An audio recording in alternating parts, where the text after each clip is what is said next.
লেগেছে মনে রং লেগেছে টুনি নাকি সিনেমার নায়িকা হয়েছে রং লেগেছে টুনির রং লেগেছে টুনি নাকি সিনেমার নায়িকা হয়েছে সেই ছবিতে নায়ক নাকি থাকবে সাকিব খান ছবিটার নাম নাকি তুমি আমার জান টুনির জ্বালায় এবার আমার যাবে রে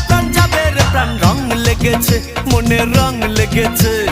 টুনি নাকি সিনেমার নায়িকা হয়েছে